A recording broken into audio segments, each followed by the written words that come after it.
For thousands of years, people have been drawn to the Valley of the Two Lakes in Ireland. It has spectacular scenery, rich history, archaeology, and wildlife. Located in the Wicklow Mountains, Glendalough is a remarkable place that will inspire and amaze you. You can follow the nature trails to the monastic city, dated all the way back to the 6th century, and see the old graveyard, the round tower, and the ruins of the old churches among other buildings. Or you can follow the miner's way to the old zinc and lead mines. If you are willing to, you can climb all the way to the top for an epic hike with epic views. However, don't get too comfortable walking on these trails. With hundreds of years of history, you'd expect the site to have at least a legend or two, right? Well, aside from the possibility of seeing a mischievous puka fairy on the wooded trails or come face to face with the infamous messenger of death, the screaming woman known as the Banshee, the monastic site has at least one or two ghosts of its own. This is the very old story of the Ghost of Glendalough, an apparition of a woman in red, thought to be called Kathleen, who is said to haunt the monastic site to this day. The legend has two versions. The first says that she was a local girl named Kathleen who fell in love with the young and handsome Saint Kevin. He was the local preacher and the founder of the monastic site. She tries to seduce him, but of course he's a devout priest. He was angered by her advances. Legend has it that he stung her about the face, arms, and feet with stinging nettles until she came to her senses. Kathleen's heart was full of remorse. She fell to her knees and begged Kevin to forgive her. Kevin prayed for forgiveness, prayed that God would help Kathleen see the error in her ways, and his prayers were answered, and Kathleen became a sincere convert.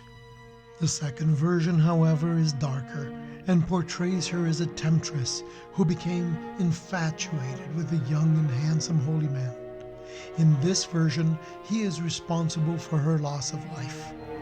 Her advances came to the point that she followed him to his cave on the side of Ludoff Mountain, the cave that is now known as St. Kevin's Bed.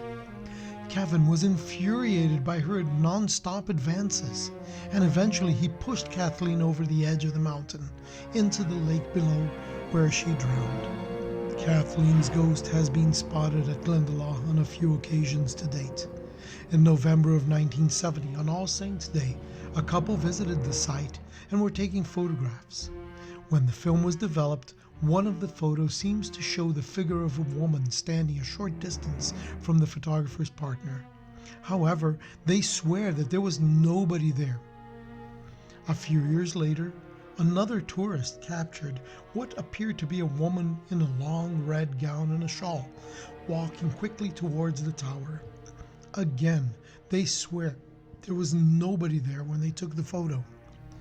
Another sighting was reported by an American lady who visited the site with a group of tourists in November 1974. The lady was with her daughter and took a number of photographs at the cemetery in the round tower. When they got home and developed the film, the colored photographs showed a woman wearing a long red gown and a shawl hurrying along the pathway again towards the tower.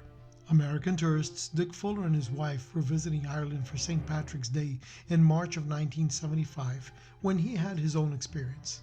His account in his own words: "My wife had gone to see if the gift shop was open while I visited the cemetery. I walked from the entrance to the tower and went around to see if I could read the inscriptions on the back of the stones. I glanced around to see if my wife was joining me, and as I did, I saw a red figure moving from left to right towards the fallen down building. I thought it was another person in the cemetery. I walked towards the ruins expecting to see a person dressed in red, but there was no one there.